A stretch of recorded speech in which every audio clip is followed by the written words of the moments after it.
Hi, everybody. Thank you so much for tuning in. As we all try to navigate the ever-increasing complexity of life in America, today I want to lay out a specific challenge to all of us church people.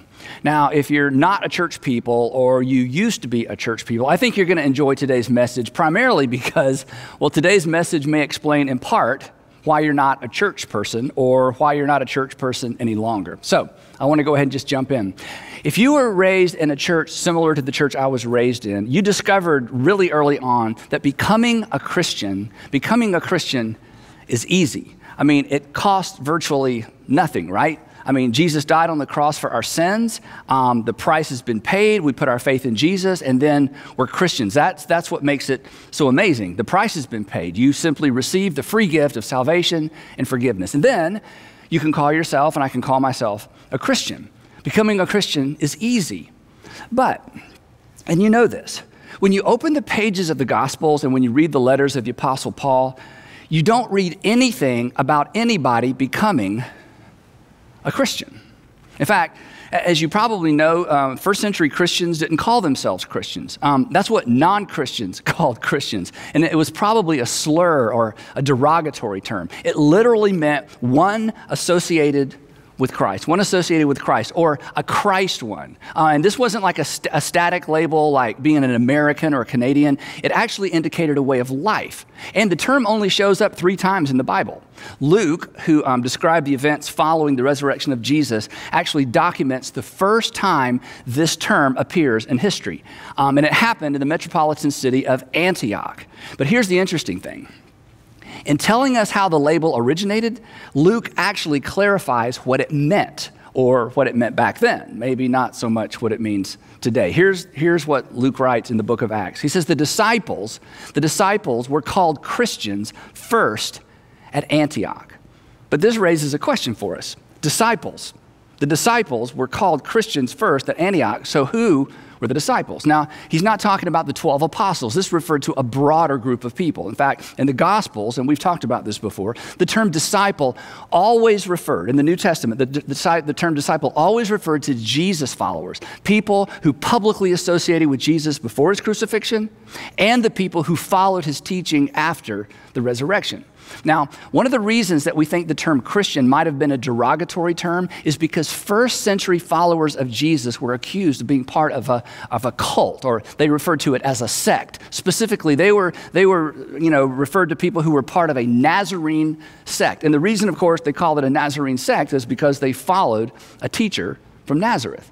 There was something unusual about these people that set them apart from their idol-worshiping friends in Antioch. So the citizens of Antioch, and you can understand this, the citizens of Antioch, they felt pressed to come up with a name for these people. And they couldn't just call them disciples because lots of teachers and lots of philosophers and lots of rabbis had disciples. So they came up with a term. They called the followers of Jesus, or the disciples of Jesus, Christians. And this is challenging for us.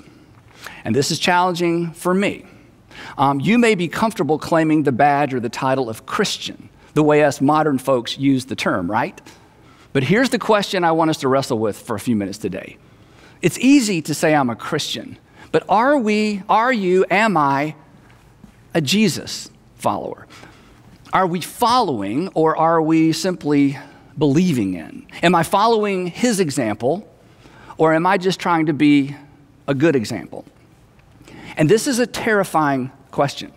It's terrifying because, well, see, I can define and redefine the term Christian until I'm fine. And you can define and redefine the term Christian until you're fine. And we can all define and redefine the term Christian until we all feel fine about our faith and our approach to faith. And the reason we can do that is because neither Jesus nor anybody in the Bible clearly defines what it means to be a Christian. But Jesus follower, that doesn't really need any defining, does it? Becoming a Christian is easy. It won't cost you anything. Following Jesus, it will always cost us something. And it costs some people more than others, right? And here's what you know, and here's what I know. Here's what history tells us. The ones it cost the most are the ones that made the most difference. As we talk about all the time in our churches, Jesus came to earth to introduce the kingdom of God to earth. He was the king. We know this. He was the king who came to reverse the order of things.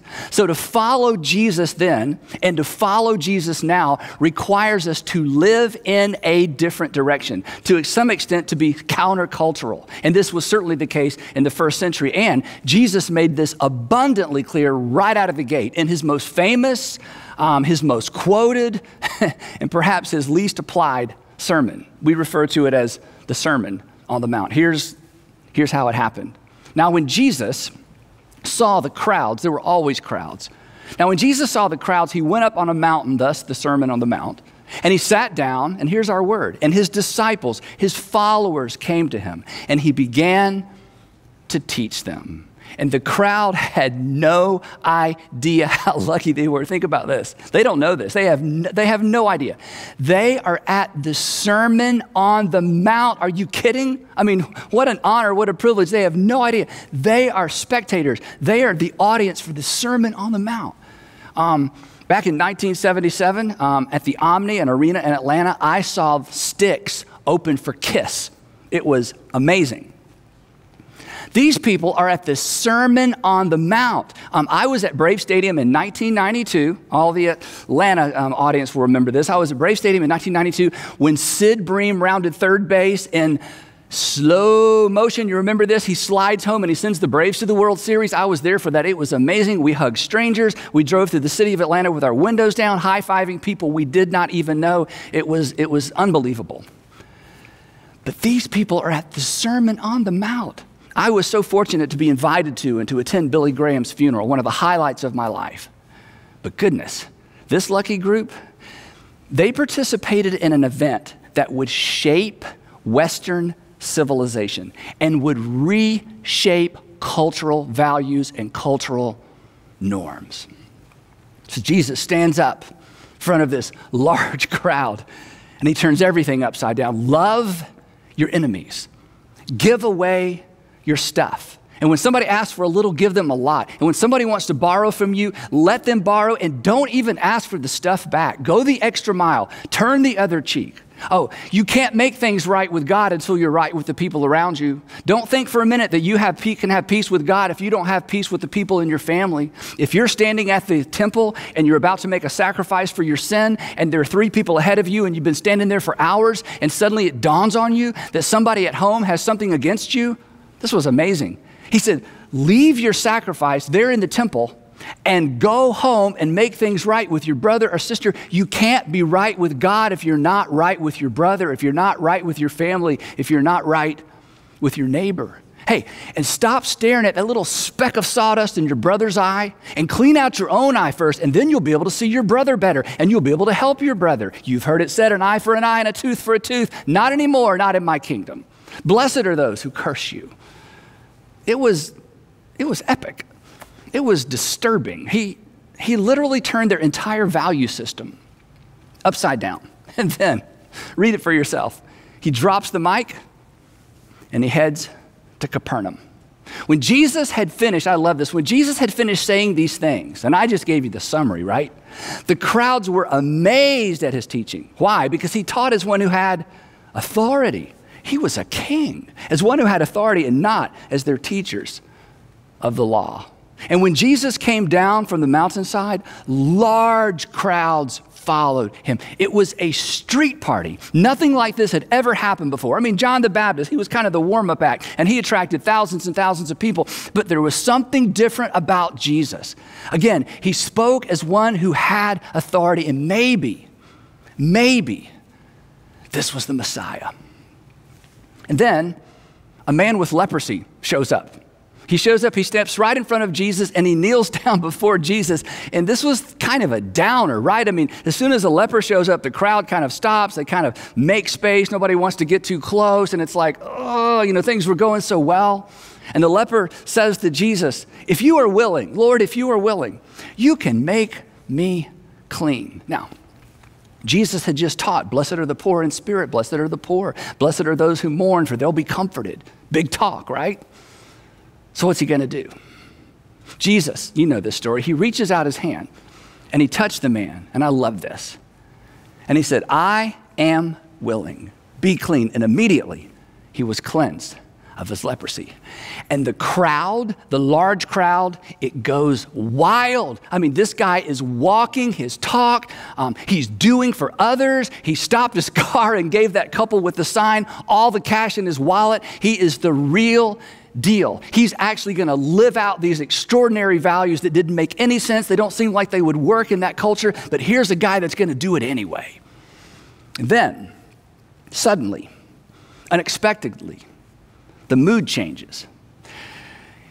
And what happens next is completely lost on us. In fact, Matthew doesn't even bother to elaborate because the folks who witnessed this, they didn't need any elaboration. And everybody there, everybody who heard about it, all of Matthew's first century readers, they got this. They felt it.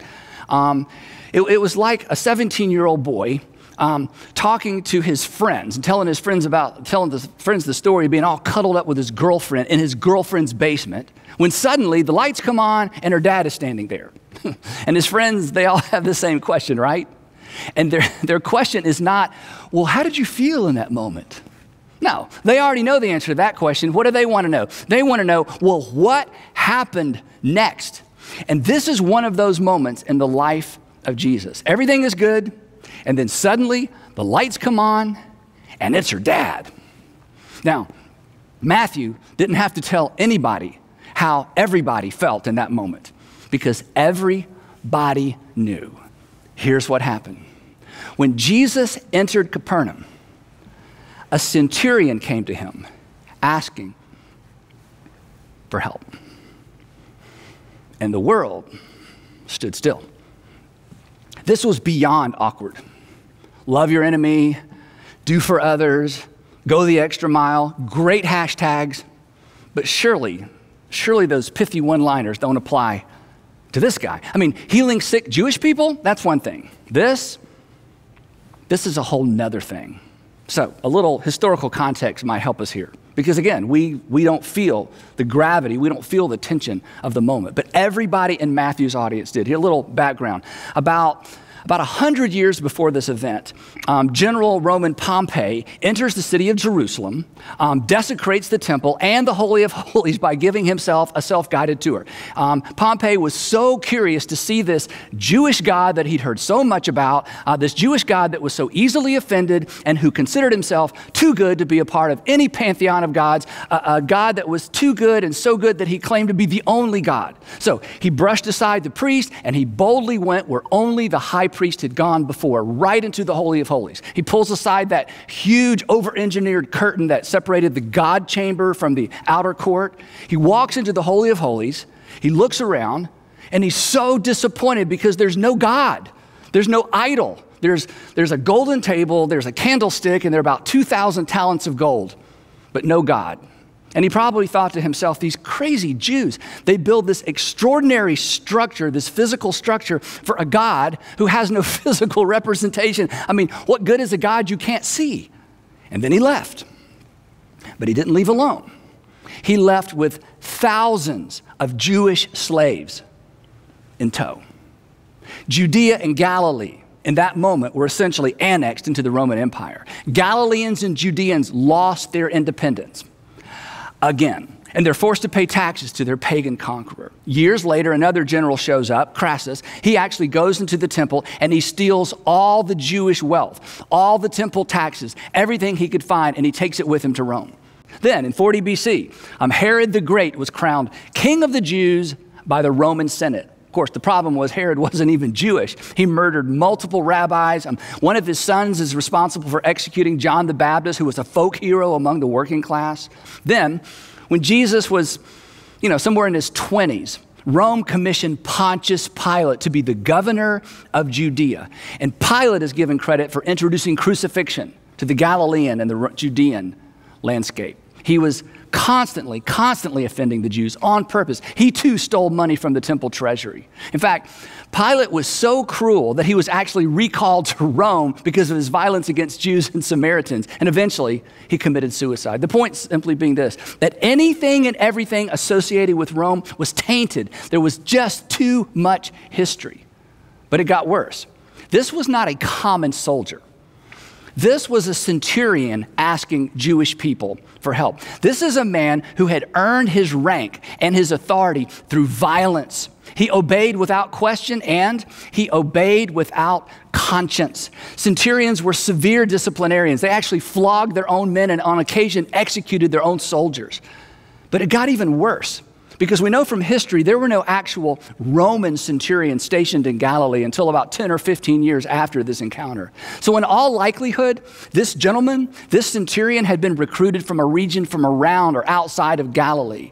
And people outside or people in the regions around Galilee, they considered the Jews to be, well, pretty much a detestable race. They had resisted Hellenization. They clung to their ancient culture and their strange customs, and they refused to join the rest of the world. People from the neighboring regions considered Jews to be racist. I mean, after all, Jews considered all non-Jews off limits, unclean. They wouldn't allow their daughters to marry the sons of Gentile people, and they wouldn't allow their sons to marry Gentile women. In fact, you may remember this.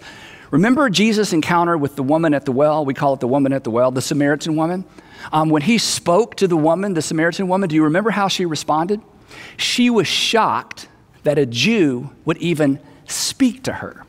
That was the relationship between first century Jews and outsiders in a nutshell. Remember Peter, the Apostle Peter? He just openly admitted that he had never, think about this, he had never stepped foot inside a Gentile home. He wouldn't dream of such a thing. So no wonder the people from the border regions considered Jews to be strange and odd and to some extent just detestable racist. This was the context. This was the tension. This was the emotion. This was the disgust that hung in the air that afternoon on the outskirts of Capernaum as Jesus is stopped by a centurion asking for help. The centurion represented everything Jesus had a right to hate. I mean, personally, nationally, ethnically, religiously, it was all wrong. He had blood on his hands. He had Jewish blood on his hands. And now he needs a favor. Have you been there? Been there? I think we've all been there, right? What? You want a job recommendation? Are you kidding? After the way you treated me, after the way you treated our employees, you want us to give you a good recommendation? Are you kidding? What? You want to borrow money? No. You mean you want to borrow more money? You haven't paid me back from the last time you borrowed money from me. You want a second chance? Are you kidding? This is your third second chance. You've had 3 second chances. Oh, you want to come for Christmas? Have you forgotten how you treated me and our family last Christmas? Oh, you need to stay with someone for a while? Okay, last time a while was 3 months. You never said thank you, and you never offered to help with the bills. Too much history. Now, this is what we have in common. Isn't it true that if I want you to help a stranger who's never done anything for you or to you, you're for that, right? I mean, in terms of helping someone I don't know that's never done anything to me or for me, I'm all for that. I'm up for that, aren't you? I mean, that feels good. But doing good for someone who hurt me, or doing good for someone who reminds me of someone who hurt me or hurt someone I love, I just think that's too much. Becoming a Christian is easy. Salvation is free. It'll cost you nothing. Following Jesus, moving beyond what's reasonable, beyond what's expected, that's difficult. It's unnatural. It's beyond natural. It's almost supernatural. And of course, that was Jesus' point. And if you do good, remember he taught this, Sermon on the Mount, and if you do good to those who are good to you, what credit is that to you? Even sinners do that. If you do good only for those who do good for you, there's nothing unusual about that. That brand of love is so commonplace. That brand of love keeps us sequestered behind our brands. It keeps us with our tribes. So, there they stand. There Jesus stands. There the centurion stands.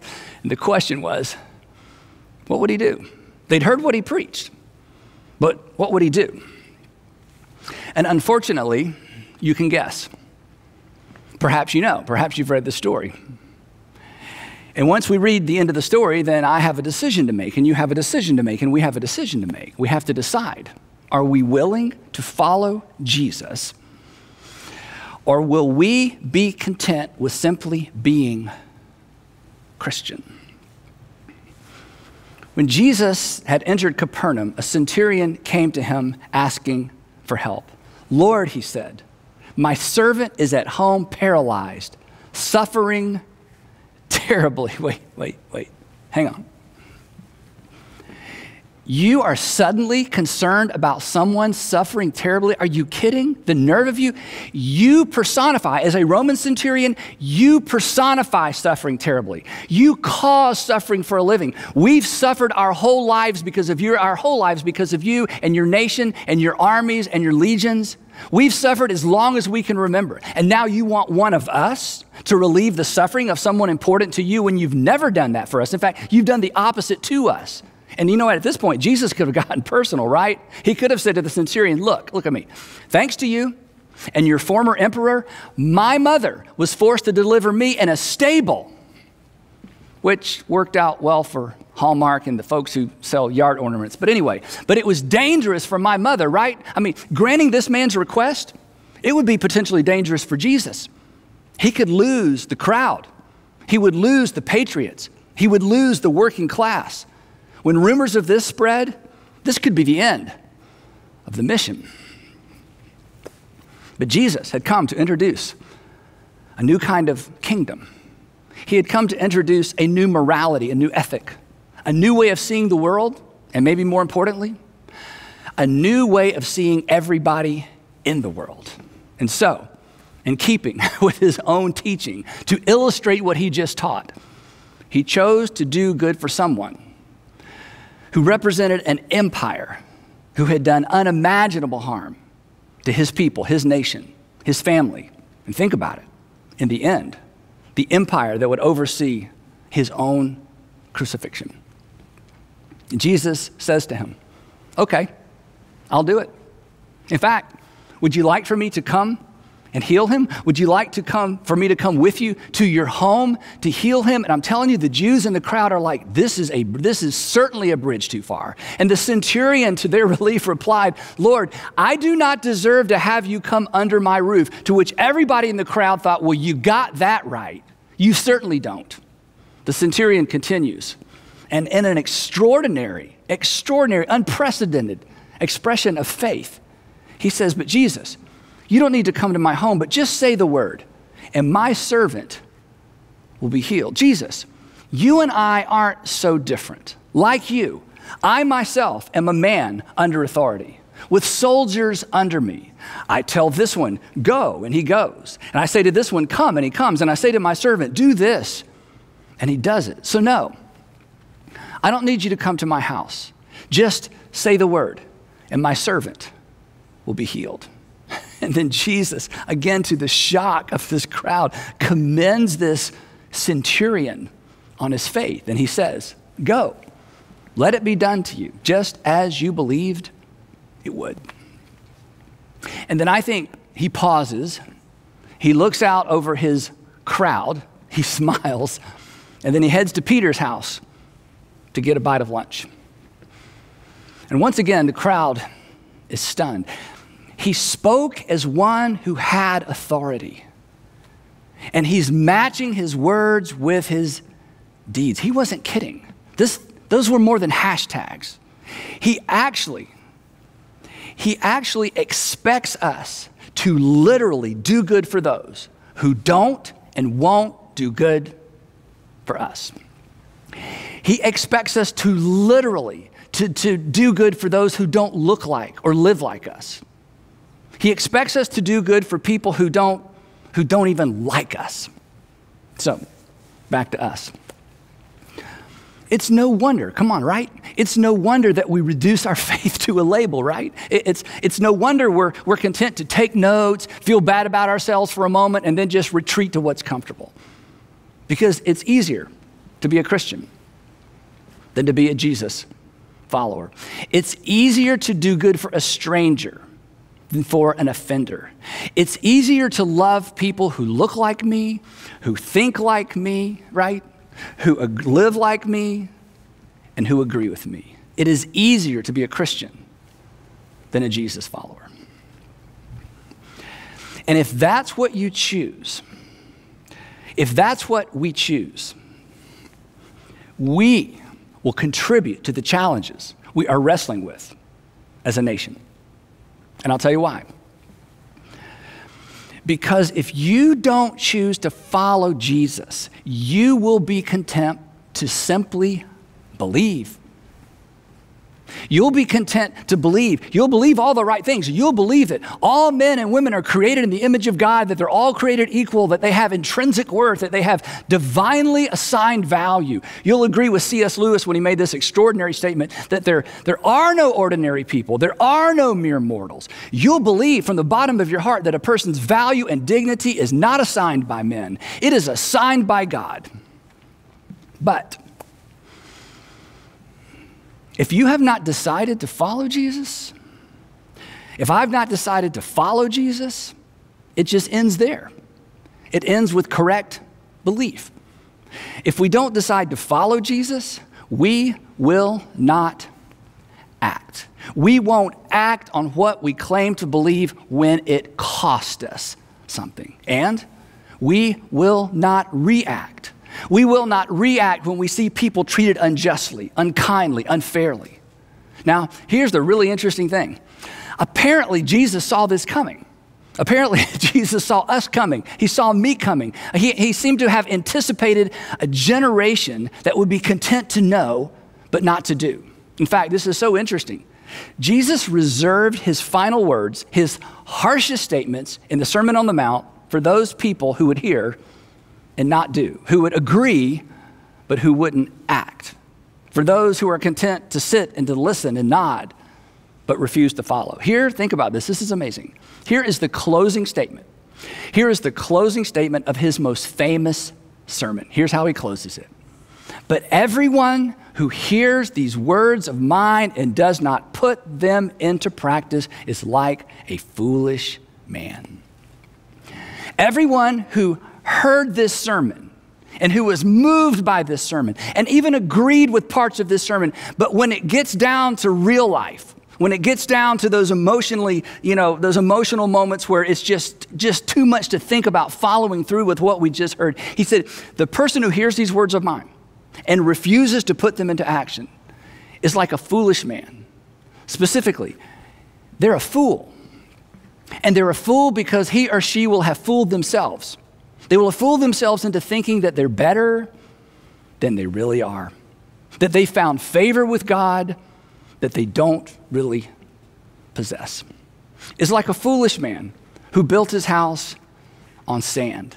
It looked great. You remember how this ends. And then the rains came down, and then the streams rose, and then the winds blew, and they beat against that house, and it fell with a great crash. So here's what I want to leave you with. The men and women who make a difference in the world are not the men and women who believe right. They are the men and women who act and react when something isn't right, even when it costs them. So here's my invitation to you. Here's my invitation to us. Here's my invitation to me. Let's not be content with Christian. Let's follow. Let's continue to do good for those who can't or won't do good for themselves. And then, when the centurions in our world show up, when everything in us recoils at the thought of leveraging our resources, our time, our reputation for their good, let's remember this. Because this is at the epicenter of our faith. This is the why behind the what. This is why Jesus could say what he said and expect us to follow through. This is what compelled post-resurrection followers to embrace this kingdom ethic to such an extent that it eventually captured the imagination of the empire. Let's remember this when confronted by the centurion in our world. But God demonstrated, but God acted, God responded, but God demonstrated his own love toward us in that while we were yet centurions, Christ died for us. And then he rose from the dead, and from the pages of the New Testament, he glances over his shoulder at you and me and at all of us, And he says, follow me. Follow me. And together we will astonish the world with a brand of love that has the potential to change everything. It's easier to be a Christian than a Jesus follower. But here's the funny thing. Jesus never invited anyone to become a Christian. He invited us to follow.